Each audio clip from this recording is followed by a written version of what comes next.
पीछे हटते हैं, पर मैं उससे ज्यादा उत्साहित होकर उसके पास जाता हूँ। लोग सोचते हैं मैं पागल हो गया हूँ, उससे भी लगता है मैं पागल हूँ। पति ढूंढना बस उसकी रट है। जिस पर उसने वार किया, जान बचाकर भागते, फिर डर जाते। पर मैं स्क्रिप्ट के हिसाब से बिल्कुल नहीं चल रहा। मैं उसे शादी के लिए घसीट रहा हूँ। वह भ्रमित है। रुको, क्या मैं डरावनी नहीं हूँ? उसे नहीं पता कि मेरी आंखें खास हैं। एक डरावनी भूतनी मुझे बेहद खूबसूरत लगती है और भयंकर नेदरलैंड किंग बस एक प्यारा चिपका हुआ बिल्ली का बच्चा। मेरे यहाँ होने का कारण सीधा है। मुझे राक्षसों से भरी दुनिया में इसेकाई कर दिया गया। इंसानों को बेतरतीब चुनकर इन भयानक जगहों पर फेंक दिया जाता है। तो जब मुझे एस रैंक काल कोठरी में टेलीपोर्ट किया जाता है तो मैं बिल्कुल नहीं डरता। मेरे लिए वह बस एक प्यारी सौम्य एनपीसी है। यह बोनस। उसे पति चाहिए तो जाहिर है मैं आगे बढ़ा। उसे कोई और नहीं ले जा सकता था, पर मैं इतना आगे बढ़ा कि लाल चोले वाली भूतनी घबराकर मुझे शादी के हॉल से बाहर निकाल देती है। किसी तरह पहला चरण पार हो गया और मुझे 1 लाख भूत सिक्के का इनाम भी मिला। बाकी सब पूरी तरह फंस गए।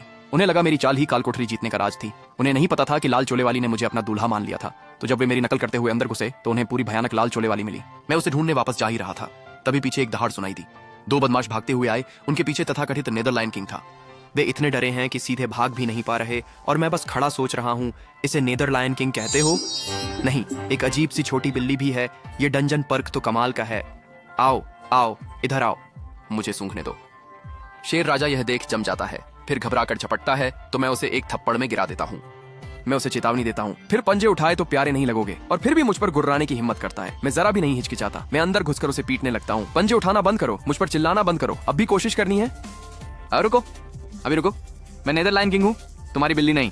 हाँ, बिल्लियां म्याऊं ही करती हैं। तो मैं आधे घंटे और लगा रहता हूँ जब तक वह रोकर हार ना मान ले। तभी मैं उसके साथ पत्थर कागज कैंची खेलता हूँ, देखना है कि क्या उसने सच में हार मान ली है। ठीक जब हम लगे होते हैं, भूत नियंत्रण विभाग अचानक काल कोठरी में आ जाता है।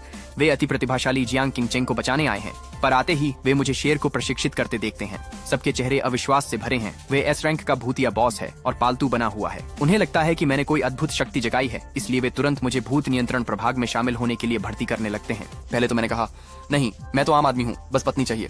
फिर उन्होंने अंदर की बात बताई। ये सुनते ही मैं तैयार हो गया। एक नेक किशोर हूँ, उन्हें दूसरों को चोट नहीं पहुँचाने दूंगा। जियांग किंगचेंग को बचाने के मिशन में शामिल हो गया, पर लक्ष्य पर पहुँचते ही हमने बॉस को सतर्क कर दिया। कप्तान पीछे हटने की कोशिश करता है, पर सफेद चोगा रास्ता रोक देता है। अब कोई रास्ता नहीं, उसे हराना ही एकमात्र विकल्प है। कप्तान जानता है कि पूरी टीम भी नहीं जीत सकती, इसलिए वह पूरी तरह से निराश है।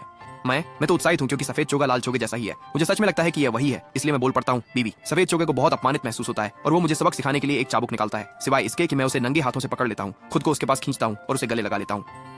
बाहर ठंड है और तुम ऐसे कपड़े पहने हो। मेरा दिल बैठा जा रहा है। मैं कपड़े बदलने का पूछने ही वाला था कि आसमान में भंवर खुल गया। तुम किसे वाइफी कह रहे हो?